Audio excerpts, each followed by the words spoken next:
Hola, bienvenidos. En esta ocasión, el tema de esta charla va a ser la superconductividad, pero quisiera comenzar no directamente con la superconductividad tal como se conoce hoy día, sino con algunos antecedentes que me van a permitir presentar algunos libros. La superconductividad, como todo el mundo sabe, es el hecho de que cuando a algunos materiales se les enfría, su resistencia eléctrica tiende a ser muy pequeña, prácticamente cero. Como ya dije, hay en este resultado la necesidad de caracterizar a los materiales. Y los materiales, de acuerdo a un clérigo francés llamado René Just Aby, creo que se pronuncia así, René Just Aby, y se escribe Aoui, Aoui, pero se pronuncia Aby. René Just Aby. El señor René Just Aby descubrió algo fundamental, que los materiales, creo que lo descubrió en la calcita, los materiales tienen una estructura regular, o al menos algunos materiales tienen una estructura regular que se compone de una superposición de muchas celditas de forma poliédrica. La sal, por ejemplo, tiene sus celditas de forma cúbica. Y en esos cubos, en esos poliedros, en sus vértices, por supuesto, Aby no conocía nada de átomos o de vértices, etcétera. Bueno, de vértices sí, pero de átomos y electrones seguramente no, porque él era contemporáneo de la Revolución Francesa. Incluso fue encarcelado por no jurar lealtad a la Constitución. Era clérigo, me parece. Esto me da pues pie para presentar este librito. Voy a presentar nada más dos tomos. Son tres.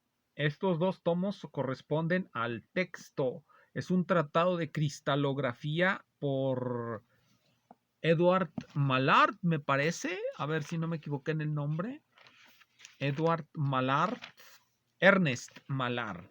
Tratado de cristalografía geométrica y física por Ernest Mallard. Este es el texto, el otro libro también es texto y dice que son texto porque el tercer volumen es un volumen de desplegables. Son unas páginas desplegables que traen figuritas. Aunque estos textos, este primero de cristalografía geométrica, que es de lo que trata el trabajo de René Louis Aby, como pueden ver, está lleno de figuritas. La cristalografía geométrica tiene por fin caracterizar la forma de los materiales, caracterizando sus celdas unidad. Los materiales, como ya dije, el gran descubrimiento de Aby es que son o están formados por pequeñas celulitas, que son los cristales, la celda unitaria, que son de forma poliédrica y que se les llama cristales, se apilan unos con otros y forman una estructura regular. De esa estructura regular se deberán de poder establecer resultados respecto a las propiedades elásticas, ópticas y eléctricas de los materiales. ¿Por qué un material conduce? Bueno, pues por la disposición de sus electrones en la estructura cristalina del material. ¿Por qué conduce o no conduce? Los dieléctricos o aislantes o los materiales conductores o superconductores van a depender todas sus propiedades de esa configuración electrónica que va a estar allí. Pero bueno, en este texto, en el primer tomo del tratado de Mallard, va a tratar la óptica, va a tratar la cristalografía geométrica. Como ya dije, esta se encarga de las formas geométricas de los materiales, de conocerlos. La técnica que se utiliza hoy día para conocer la estructura de los materiales es la difracción de rayos X. La difracción de rayos X. Por las propiedades de los rayos X, eso da mucha información respecto a cómo se organiza interiormente el material. Sin embargo, en este texto, pues no hay rayos X, porque este texto es de 1879, por lo tanto, pues no hay rayos X, no hay técnica de difracción de rayos X y se tienen que limitar a algunos métodos ópticos para conocer la estructura de los materiales. En este caso, métodos ópticos como el dicroísmo, como la polarización rotatoria, que se volvieron temas muy importantes en ese tiempo. Y este primer tomo no trae esos, porque el primer tomo es geométrico. Trae cálculos, los cálculos que enseñó Avi, los simplifica para calcular los ángulos que hay entre un plano, entre una cara del cristal y alguno de sus vértices, etcétera. Ese tipo de datos. El siguiente tomo es más interesante desde el punto de vista físico, porque este tomo tiene que ver con las propiedades, ahora sí, las propiedades físicas. Tomo segundo, miren, tomo segundo, cristalografía física. Tomo segundo, cristalografía física. Como ya dije, va a tratar sobre todo propiedades ópticas, porque las propiedades ópticas son las que en esos tiempos se consideraban fundamentales para conocer la estructura interna de los materiales. Por lo tanto, vamos a encontrar una gran discusión sobre la polarización rotatoria. Aquí se la pongo el capítulo 9. Bueno, las muchas variedades de la polarización rotatoria. Por ejemplo, este capítulo 9 es la polarización rotatoria de las sustancias cristalinas y no cristalinas. Las sustancias no cristalinas o amorfas son las que no parecen tener una estructura periódica, reiterativa, como acumulación de pequeñas celditas unidad. Y es ahí donde va a aparecer la idea de polarización rotatoria. Luego viene el trabajo sobre la doble refracción accidental. La doble refracción accidental, aquí se los voy a poner después de la polarización rotatoria. Doble refracción accidental. Doble refracción accidental y lleno de cálculos. ¿Va? También trae un capítulo sobre las propiedades elásticas. Trae el pleocroísmo, el diocroísmo y varios procedimientos de observación. Varios procedimientos de observación. Aquí hay un capítulo, este es el capítulo más largo. Se llama así, procedimientos de observación. Procedimientos propios de observación y medición de las propiedades birrefringentes del cristal. La birrefringencia, el dicroísmo, la polarización rotatoria, todos esos fenómenos servían en esa época para caracterizar la estructura de los materiales. Hoy día, la teoría ya no se llama cristalografía, sino que se llama física del estado sólido y aparece en libros como este, que es un tratado, bueno, muy común. Se utiliza mucho este tratado, Introducción a la Física del Estado Sólido. Y de hecho, este también, exactamente igual que el de Malar. El de Malar comienza citando a Avi, a René Just Avi. Este también, de hecho, reproduce algunas de las, nada más así como, pues para ponernos en sintonía, reproduce los dibujos de los tratados de Avi, estos. Aquí se ve la idea de que el cristal está formado por la superposición de pequeños cristalitos de una forma geométrica definida. Bien, una vez que estamos en este tratado, aquí vemos que la cristalografía se reduce a un mínimo y que ya de lo que va a tratar es de fenómenos más contemporáneos, como lo es la difracción de rayos X. Este es el capítulo segundo. Aquí lo voy a poner. Difracción en el cristales y red recíproca. Difracción en el cristal y red recíproca. ¿Por qué va a tratar tanto la difracción? Aquí pone de rayos X, de neutrones y de electrones y la ley de Bragg. Bueno, pues porque así como con aquellos fenómenos ópticos se podía conocer la estructura del cristal, aquellos que mencioné, la birrefringencia, la polarización rotatoria, con la difracción de rayos X, que ya son fenómenos no ópticos, bueno, ópticos sí, pero óptica generalmente se remite uno a la luz y los rayos X ya no son ondas que tengan las mismas propiedades que la luz, pero bueno. Fonones, aquí ya va a hablar de fonones porque aquí ya se utiliza mecánica cuántica. Los fonones son los cuantos del campo de vibraciones del cristal.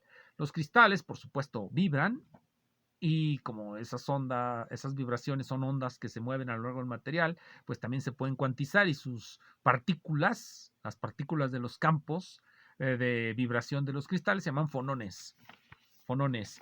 Bien, pero vamos a lo que quiero hablar. Quiero hablar de la superconductividad. Y quiero empezar con este librito porque trae algo que se me hace muy interesante.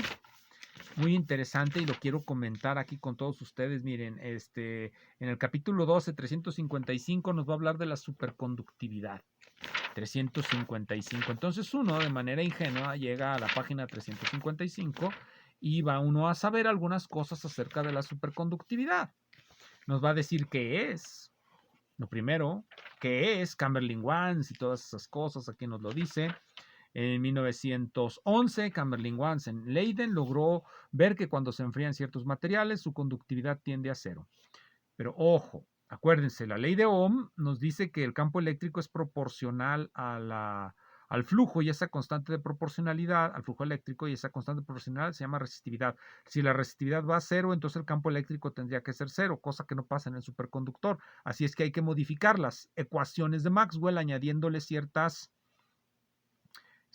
relaciones, se llaman relaciones materiales, ciertas relaciones materiales, que den cuenta de esas propiedades, esas relaciones materiales van a constituir lo que se denomina ecuaciones de London, que vienen a ser la primera teoría del estado superconductor.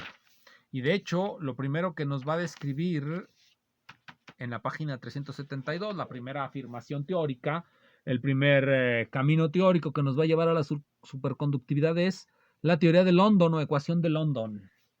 La ecuación de London. Aquí nos va a explicar las ecuaciones de London. Nos va a explicar que las ecuaciones de London son correctas en cierto sentido porque dan cuenta del efecto Meissner. Meissner-Ochsfeld se llama, creo. Meissner-Ochsfeld. Que cuando tiene un material superconductor, lo meten en un campo magnético, lo enfrían para que pase a su fase superconductora. Vean la nomenclatura que usó. Pasa del estado normal conductor al estado superconductor dentro de un campo magnético, bajando la temperatura, por lo tanto depende de los parámetros, ¿se acuerdan? Catástrofes. Bajan el parámetro de temperatura, lo van bajando y el sistema pasa del estado conductor al superconductor y saca el campo magnético. Ese es el efecto Meissner. Y lo describe la teoría de London. Uno esperaría que después de la teoría de London, que es una teoría que se denomina fenomenológica, porque parte de las ecuaciones de Maxwell y de principios termodinámicos. Ecuaciones de Maxwell y principios termodinámicos. Es la primera teoría de la superconducción de los hermanos London. Yo esperaría, que el siguiente paso sea que nos platiquen de la teoría de Ginzburg-Landau.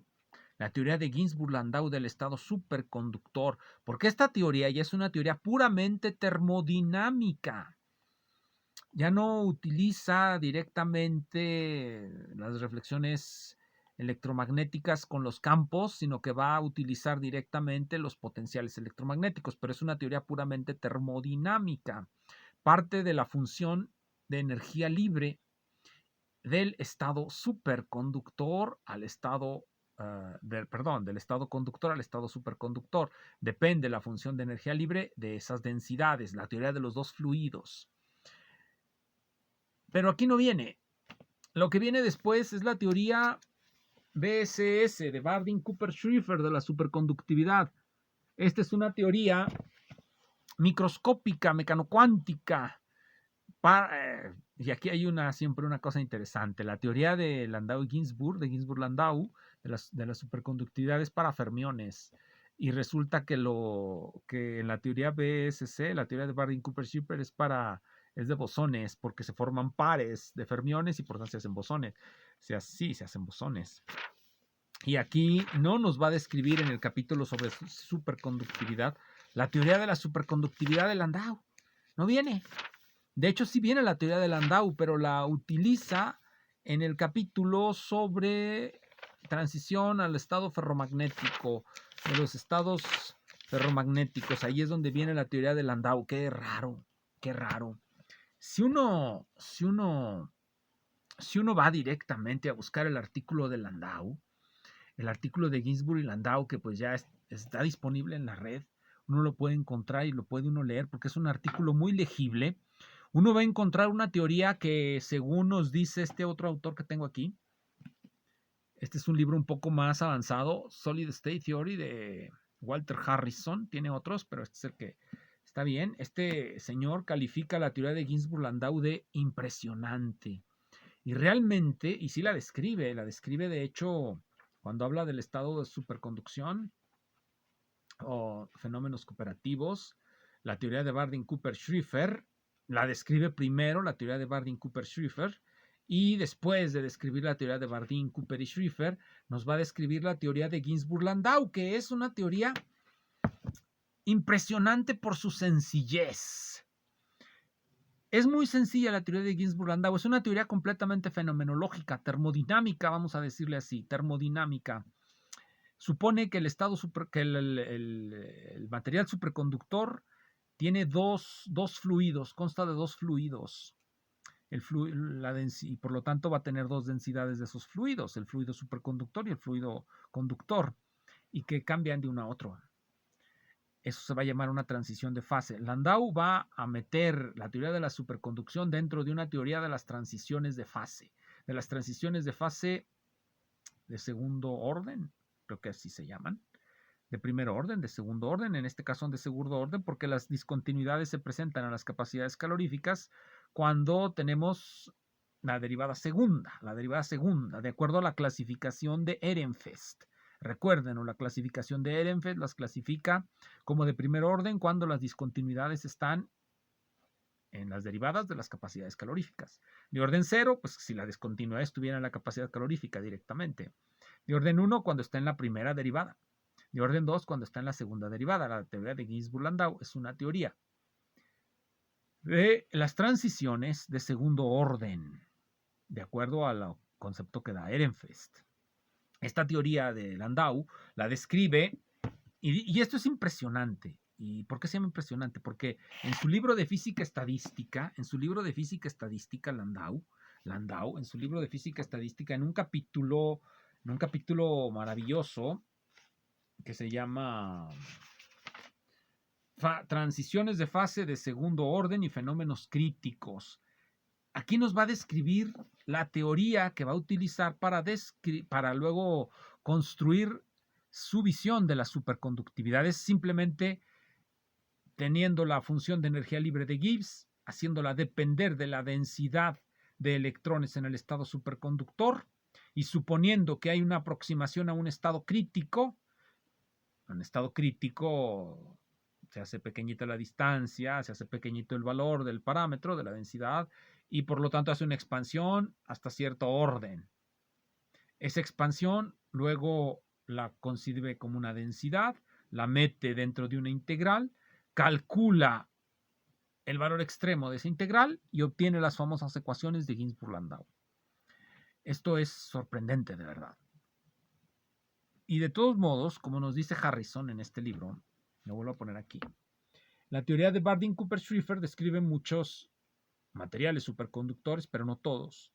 Allí donde la teoría de Bardeen-Cooper-Schrieffer no funciona, de todos modos la teoría de Ginzburg-Landau sigue funcionando. De hecho, si ustedes leen el artículo original, lo que le molestaba a Landau de la teoría de London es que con la teoría de London no se podían calcular los valores de la tensión superficial en los materiales superconductores. Y eso es lo que él logra calcular con su teoría fenomenológica, es decir, sin apelar a la estructura interna o a la hipótesis de que los materiales están formados por átomos o estructura cristalina alguna.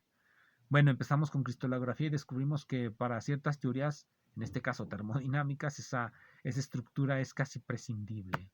Pero presentamos bonitos libros, ¿no? Gracias.